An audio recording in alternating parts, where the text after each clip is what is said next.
chosen ones, empaths, and all the real ones. Settling is a critical detriment. Lowering your standards after a narcissist is something you should just not do. Don't let loneliness, these sorts of things make you the need for validation, the lack of validation from the narcissist, make you surround yourself in company that is lower than your standard. This is a danger for your growth. This hinders your growth. This hinders your healing. This hinders your growth. And it's a distraction. It's an illusionary distraction. This is something that really, really is a real danger for you after narcissistic abuse. You got to think about this. Think about this properly. These types of people, like, this is not egotistical. I'm just saying these types of people will stick around you like glue. And I don't mean that in a good sense. I don't mean they're solid as a rock and they'll stick around you like glue in a good sense. I mean, they ain't going nowhere. That's the thing. They're not going nowhere.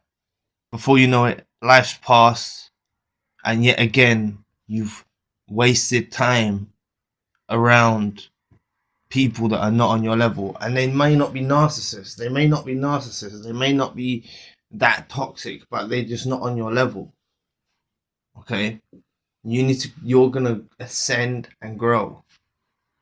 You don't want to be, they just may be bad company. That's what I'm getting at. Don't surround yourself with bad company, slight toxic vibes, these sorts of things, when you know what it brings.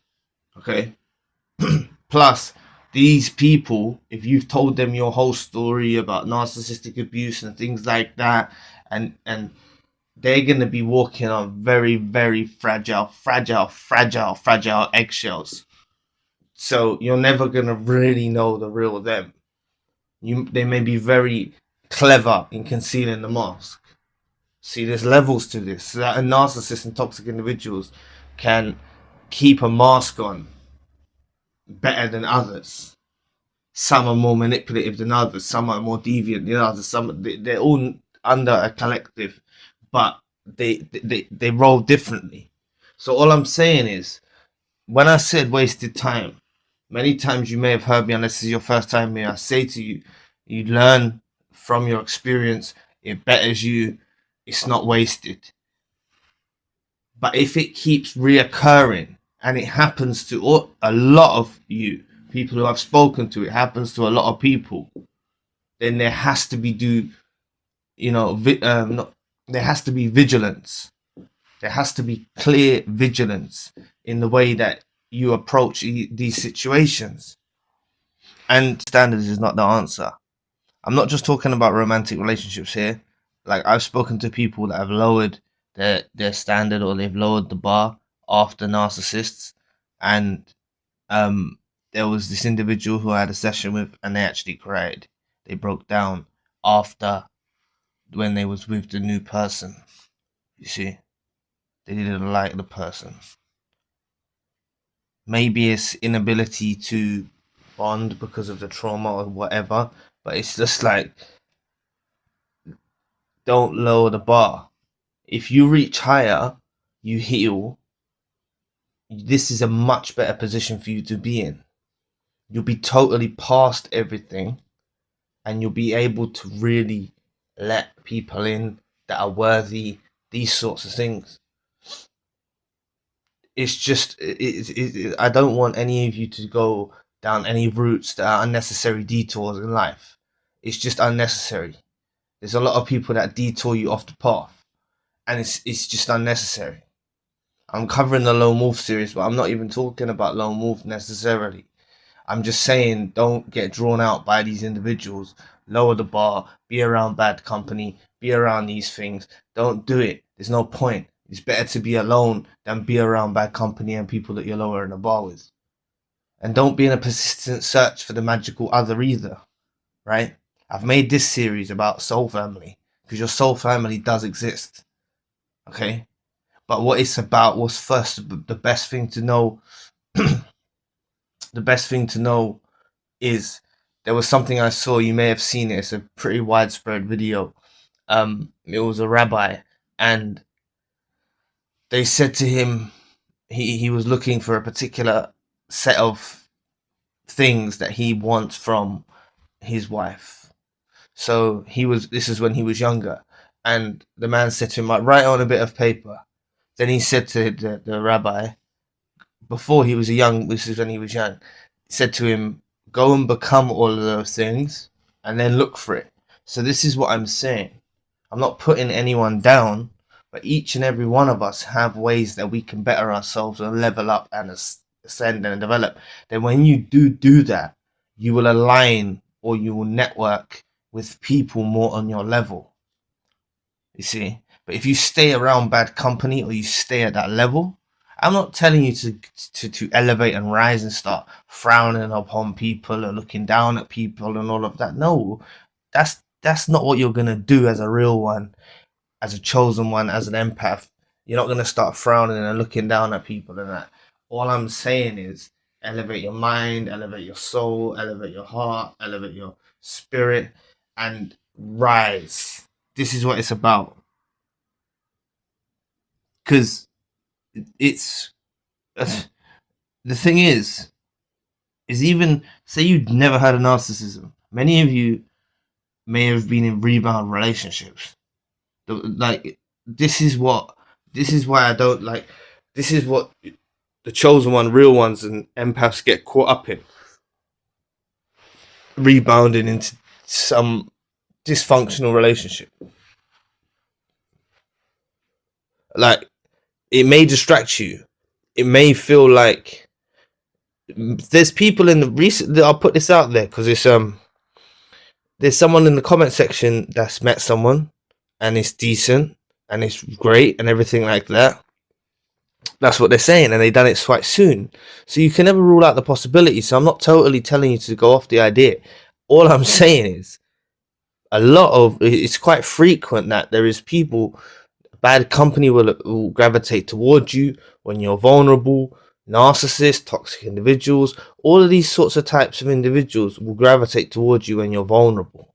And just don't entertain it. There's no point lowering the bar. It's all about raising the bar higher. It's all about raising the bar higher. Okay, and look, I should have said this earlier. It's not any particular thing. Okay, but the main thing, it's not look. It's for what's your eye. Okay, what you see in your eye, what you want from someone. Become that yourself, and that's what it is. It's just about leveling up and finding that. And I'm not just talking about romantic relationships. It can be friends, whatever someone that you want in a business connection, whatever. You see, this is what you got to think about. So you can be in a very vulnerable state, feeling down about yourself, thinking like this. It's not about looks. It's not about money. It's not about any status. It's not about none of them things. When I'm talking about like leveling up, it's more of a spiritual, spiritual growth, right? Growth in a myriad of ways, and in the physical world as well. Okay, growth in that sense as well, and that's what you need to do. So there's no point wasting your time hindering your growth and your development, and really hurting yourself by being in these relationships or these things that you're not really, your heart's not there. It's like, there is something I'm gonna say. Apparently there's a study, I don't know how true it is, right? So you can disregard it, but it's easier, apparently, it takes more of a toll on the mind of a woman, okay, that having numerous partners than it does on a man. Apparently, sleeping around, one night stands, these sorts of things, it takes more of a toll. One night stands, I'm not talking about long-term relationships, no. I think what happens with men who have long-term relationships is they don't necessarily have, and then something dysfunctional happens, they don't necessarily have a support network, whereas women tend to have friends. I read this study somewhere, so I read this study. I don't know how true it is, but I thought I'd share it. So what I'm saying is, regardless, like going around, sleeping around, if it's romantic relationships or things like that. And I'm not just talking about romantic relationships, but doing those sorts of things is a detriment. It's a critical detriment, lowering the bar. Okay, if you find someone who's genuine and, you know what I'm saying, they're a real one, they're an empath or a chosen one, and that's that I'll touch on that in another thing. Like, keep that guarded, keep your narcissistic abuse guarded, keep the chosen one empath thing under a wrap. Don't let no one know that you represent that or you're a real one. Like, speak with you, just guide with your actions. You know what I'm saying? Show people with your actions. Don't tell people what you are. Okay, this is a community, but keep even that, like, you don't let people really know what you're doing. You know what I'm saying? Until you know people are trusted, and if you want to share that, but a lot of people won't understand. And this is what I'm saying. Who comes into your life? Maybe another good friend in the future, a romantic partner, might be from another walk of life or another thing. Okay, and obviously you build and expand, but you can keep that your regardless of, you know, your understanding of your authenticity, and that, keep that hidden, like, and just be that. Show it with your actions. You see, be that in life and try harder. This is why you need the growth. This is why you need the ascension. This is why you need all of those things. You need all this growth. You need all this ascension, and distracting yourself, settling in relationships or around bad company, friends, and things like that. Like, really, it's best to start cutting people away after these narcissistic abuse, unless they're good support. If you've got good support, you've got solid people that are solid as a rock, you've got these sorts of people, that's good if you've got that, because that can happen. All right, so anyway, thanks for listening today. I really appreciate the support. Please book a session if you'd like to. I'm now available 24 hours across all time zones. You can also request a custom videos. All video requests are processed in 24 hours. You're welcome to donate or support to the channel if you'd like to. My podcast is now on Spotify. Check out the spiritual channel for more content. All links you need are in the description box below, and I'll be back with another video soon. Peace.